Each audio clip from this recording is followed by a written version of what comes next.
नमस्ते friends, मी जयास foodie फॅमिलीमध्ये तुमचे खूप खूप खूप मनापासून स्वागत करते।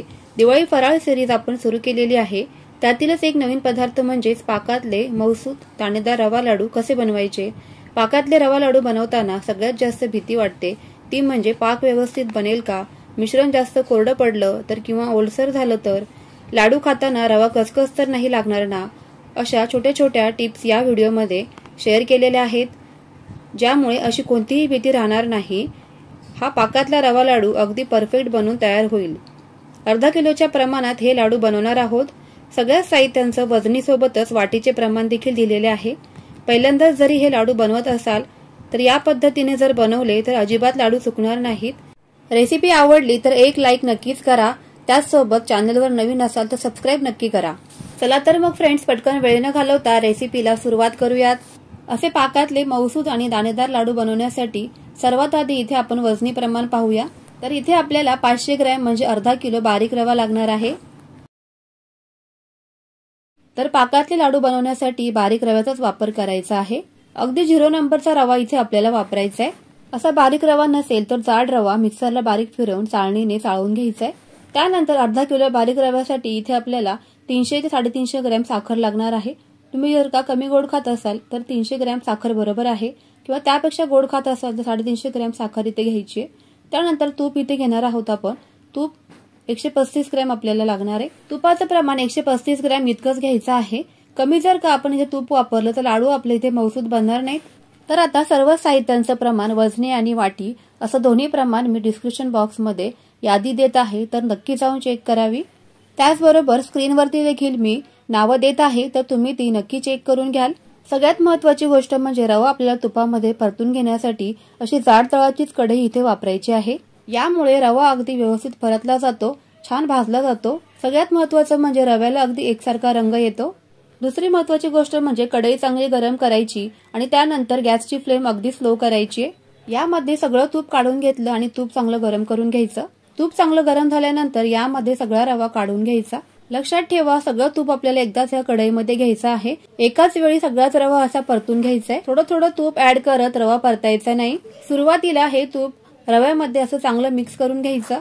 लो टू मीडियम फ्लेमवर सुरुवातीला असा रवा चांगला परतून घ्यायचा। छोट्या शेगडीवरील आपल्याला अगदी मीडियम फ्लेमवरती हा जो रवा आहे तो परतून घ्यायचा आहे। मोठ्या बर्नरवर ठेवायचा नाही, म्हणजे रवा सुद्धा अगदी आतपर्यंत भाजला जातो, करपत सुद्धा नाही आणि रव्याला एकसारखा असा सगळीकडून रंग येतो। दुसरी महत्त्वाची गोष्ट म्हणजे अगदी 12 ते 15 मिनिटं हा रवा आपल्याला अगदी बारीक गॅसवरती असा भाजूनच घ्यायचा आहे। पहिल्यांदाच हे लाडू बनवताय आणि रवा भाजला की नाही हे तर का समजत नसेल तर बरोबर घड्याळामध्ये टायमिंग लावा आणि 12 ते 15 मिनिटं बरोबर हा रवा आपल्याला भाजून घ्यायचा आहे। अशा प्रकारची जाड तळाची खोलगट जर का कढई असेल तर रवा अगदी तळापासून आपल्याला इथे भाजून घ्यायचा आहे। 12 ते 15 मिनिटं सतत आपल्याला हलवत हा रवा असा भाजून घ्यायचा आहे। 12 ते 15 मिनिटांनंतर रव्याचा हलकासा रंग देखील बदललेला आहे। परफेक्ट रवा भाजलाय की नाही हे देखील कसं समजायचं, ज्या वेळेला आपण हा रवा भाजून झालेला आहे तर त्यावेळेस तुम्ही पाहू शकता की तळाला अगदी तूप सोडलेला आहे। त्यावरून समजायचं की रवा अगदी आपला इथे परफेक्ट भाजून तयार झालेला आहे। रवा भाजल्यानंतर सुद्धा घरामध्ये खमंग असा वास सुटतो। हे पहा, रवा अगदी थोडासा चिकट देखील झालेला आहे। 13 ते 14 मिनिटांनंतर रव्याची अशी कन्सिस्टन्सी आलेली आहे। दुसरी महत्त्वाची गोष्ट म्हणजे लाडू असा पांढरा दिसण्यासाठी कमी भाजू नका। कमी भाजला तर तो कसकस देखील लागण्याची शक्यता असते, त्यामुळे चव देखील चांगली लागत नाही आणि पचत सुद्धा नाही। म्हणून अशा रंगावरतीच आपल्याला इथे रवा भाजून घ्यायचा आहे। तर तुम्हाला इथे वाटेल की लाडूला आपला रंग पांढरा शुभ्र असा येणार नाही, तर सगळ्यात शेवटी तुमच्या लक्षात येईल की लाडूला रंग देखील अगदी परफेक्ट येतो। 14 ते 15 मिनिटं झाल्यानंतर गॅस बंद केल्यामुळे आपली कढई जी आहे ती अतिशय तापलेली आहे, गरम आहे। तर त्यानंतर सुद्धा आपल्याला रवा इथे 2 ते 3 मिनिटभर असा सतत आपल्याला हलवतच राहायचंय। 10 मिनिटे रवा पूर्णपणे थंड केल्यानंतर इथे पाक बनवायला घ्यायचा आहे। पाक बनवण्यासाठी इथे मी कढई घेतलेली आहे। त्या कढईमध्ये आपण मोजून घेतलेली 300 ग्रॅम साखर घालायची आहे। आता जेवढी साखर आहे तेवढंच आपल्याला यामध्ये पाणी घालायचं आहे। तुम्ही इथे बघू शकताय, जेवढी मी साखर घेतली तेवढंच इथे पाणी वापरायचंय। साखर आणि पाण्याचं प्रमाण बरोबर लक्षात ठेवा। पाण्याचं आणि साखरेचं प्रमाण मी डिस्क्रिप्शन बॉक्समध्ये दिलेलं आहे, तर नक्की जाऊन चेक करा। अर्धा किलोचे लाडू इथे आपण बनवत आहोत, तर ह्या लाडूंचं प्रमाण आणि 1 किलोच्या लाडूसाठी देखील प्रमाण मी डिस्क्रिप्शन बॉक्समध्ये दिलेलं आहे। गॅसची फ्लेम सुरुवातीला मीडियम ठेवायची आहे आणि साखर इथे वितळवून घ्यायची पूर्णपणे। हा लाडू बनवताना ही सगळ्यात महत्त्वाची स्टेप आहे, ती म्हणजे पाक बनवणं। पाक अगदी बरोबर बनला तरच हा लाडू अगदी परफेक्ट बनतो। तर त्यासाठी इथून पुढची प्रोसेस अगदी काळजीपूर्वक पहा। सतत हलवत साखर आपण इथे मीडियम फ्लेमवर विरघळवून घेतलेली आहे। गॅसची फ्लेम आता कमी करायची आणि कमी गॅसवर आपल्याला इथे पाण्याला उकळी काढून घ्यायची आहे। उकळी आल्यानंतर गॅसची फ्लेम पूर्णपणे मीडियम ठेवायची आहे। इथून पुढची प्रोसेस सतत हलवत मंद आचेवरच करायची आहे। मंद आचेवरच हा पाक तयार होण्यासाठी पूर्णपणे 15 मिनिटाचाच वेळ लागतो। तर उकळी आल्यानंतर पुढे 5 मिनिटं हा मी पाक शिजवून घेतला। 5 मिनिटांनंतर 1 ते 2 थेंब या पाकाचे काढून घ्यायचे। प्लेटमध्ये काढून घेतलेले ड्रॉप्स थोडेसे थंड होऊ द्यायचे। त्यानंतर लगेचच आपल्याला इथे हा पाक चेक करायचा आहे। वेलची पावडर घालून घ्यायची। वेलची पूड किंवा जायफळ पावडर या वेळेला इथे मिक्स करायची आहे। त्यानंतर पुन्हा या पाकातले काही 1 ते 2 थेंब एका प्लेटमध्ये काढून घ्यायचे। प्लेटमध्ये हे 1 ते 2 ड्रॉप काढून घेतल्यानंतर ते थंड होऊ द्यायचे। लगेच चेक करायचे नाही, नाहीतर चटका वगैरे बसू शकतो। तर हलकासा इथे चिकटपणा आपल्या पाकाला इथे येऊ लागलेला आहे। तोपर्यंत आता लगेचच हा खालचा जो पाक आहे तो हलवत राहायचा आहे सतत। गुलाबजामसाठी जसा आपण इथे पाक बनवतो अगदी तशीच कन्सिस्टन्सी आता ह्या पाकाला आलेली आहे। पण या लाडूसाठी इथे आपल्याला एकतारी पाक बनवायचा आहे। तर पुढे आणखी 2 मिनिटं याला शिजवून घ्यायचंय। लक्षात ठेवा इथून पुढे 2-2 मिनिटाच्या अंतरानेच पाक चेक करत राहायचंय। बरोबर 12 ते 15 मिनिटांमध्ये आपला इथे एकतारी पाक बनू लागलेला आहे। पाकाचा चिकटपणा वाढलेला आहे आणि एक तार इथे बनत आहे। ही तार बनण्यासाठी बरोबर 15 मिनिटाचा वेळ लागलेला आहे आणि गॅसची फ्लेम अगदी स्लोच ठेवलेली होती मी। पण तुमच्या शेगडीची फ्लेम कशी आहे त्यानुसार कमी जास्त वेळ लागू शकतो। त्यामुळे इथे सांगितल्याप्रमाणे लक्ष द्यायचं आहे।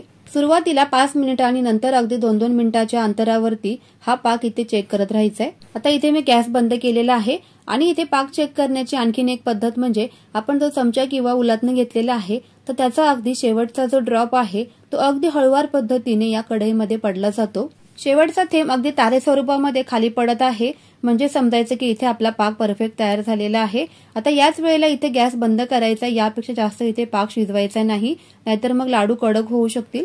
आता इथे हा जो पाक आहे तो थंड केलेल्या रव्यामध्ये पूर्णपणे एकाच वेळेला सगळा घालून घ्यायचा आहे। थोडा थोडा असा पाक घालायचा नाहीये, एकाच वेळेला सगळा पाक अगदी या रव्यामध्ये मिक्स करायचा आहे। तर हे पहा सगळा पाक या रव्यामध्ये काढून घेतलेला आहे। पाक चांगला गरम आहे तोपर्यंतच या रव्यामध्ये छान असा मिक्स करून घ्यायचा आहे। पाक गरम असल्यामुळे रव्यामध्ये अगदी गाठी सुद्धा तयार होत नाहीत। दिसताना हे पातळ दिसतंय पण रवा या पाकामध्ये छान मुरला की लाडू आपले अगदी मस्त तयार होतील।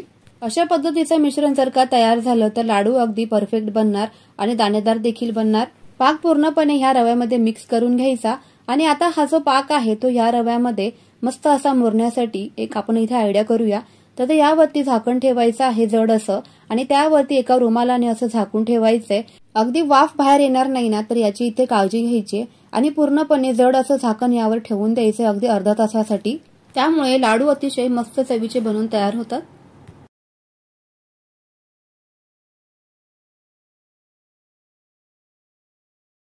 बरोबर अगदी अर्धा तासानंतर मी याचं झाकण काढलेलं आहे आणि रवा देखील इथे आपला थंड झालेला आहे आणि हे पहा पाकामध्ये रवा अतिशय व्यवस्थित असा मुरलेला आहे। रवा किती छान फुललेला आहे तुम्ही पाहू शकता। तळापासून हलवत याला पुन्हा एकदा गरम करून घ्यायचंय। 3 ते 4 मिनिटं असंच याला परतून घ्यायचंय आणि पुन्हा हा रवा जो आहे तो 1 ते 2 मिनिटभर असा थंड होऊ द्यायचा आहे आणि जितका तुमच्या हाताला शक्य होईल तितका हा जो रवा आहे तो हातावर घेऊन याचे लाडू वळायला घ्यायचे। मिश्रण जरी आता हे कोरडं वाटत असलं तरी आतपर्यंत हे ओलसर आहे आणि आपल्या इथे रवा जो आहे तो अतिशय परफेक्ट असा मुरून तयार झालेला आहे। लाडू वळताना हाताच्या उष्णतेने पुन्हा हे लाडू मस्त असे वळले जातात आणि तूप रिलीज व्हायला मदत होते। त्यामुळे इथे घाबरण्याचं अजिबात टेन्शन नाहीये। ज्यावेळेस आपण लाडू वळतोय ते तुम्ही इथे पाहू शकता अगदी मस्त असा लाडू इथे पटकन वळला जातोय। लाडू ज्यावेळेस वळतोय आपण तर त्यावेळेस तुमच्या आवडीचे ड्रायफ्रूट यावरती लावायचे आहेत। लाडू वळताना सगळंच मिश्रण एकदाच काढून घ्यायचं नाही, अगदी 2 ते 3 लाडूंचंच इथे मिश्रण फक्त काढून घ्यायचंय। असं केल्यामुळे काय होईल की आपलं जे खालचं मिश्रण आहे ते ओलसर असंच राहील, सुकं पडणार नाही आणि लाडू अतिशय परफेक्ट असे बनून तयार होतील। सगळं मिश्रण जर एकाच वेळेला काढून घेतलं तर ते कोरडं व्हायची शक्यता असते। त्यामुळे थोडं थोडंसं असं चमच्याने किंवा उलटण्याच्या मदतीने काढून घ्यायचंय। हातानेच याच्या या ज्या गाठी आहेत त्या फोडून घ्यायच्यात आणि लगेचच इथे लाडू वळायला घ्यायचे। तर तुम्ही इथे पाहू शकताय लाडू अतिशय कोरडे देखील नाही झाले आणि जास्त ओलसर देखील नाही झालेलं, अतिशय बरोबर इथे पाकाचं प्रमाण देखील झालेलं आहे। साहित्याचं हेच जर प्रमाण वापरलं तर लाडू अतिशय मस्त असे बनून तयार होतील। कोरडे देखील हे मिश्रण पडणार नाही आणि जास्त ओलसर देखील होणार नाही।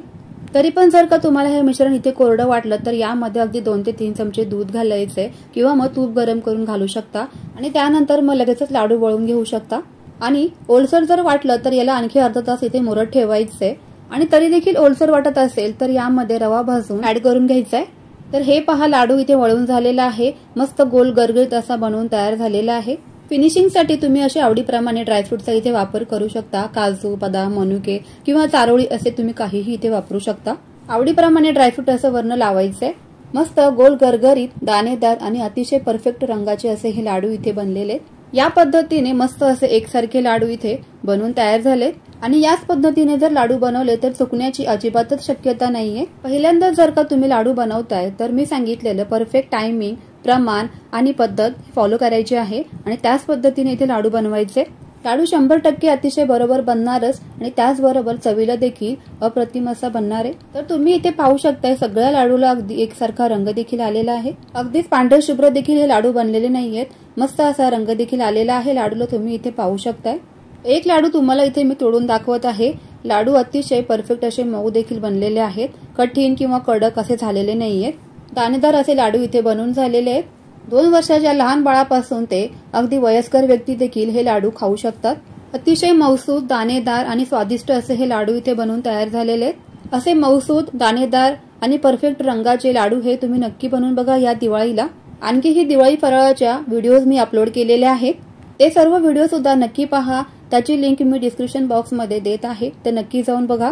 व्हिडिओ आवडला असेल तर लाईक करा, शेअर करा आणि त्याचबरोबर चॅनेलला सबस्क्राईब नक्की करा। चला तर मग फ्रेंड्स पुन्हा भेटूयात अशाच नवनवीन आणि सोप्या होणाऱ्या रेसिपींसोबत। तोपर्यंत always keep smiling and keep cooking. Bye bye friends.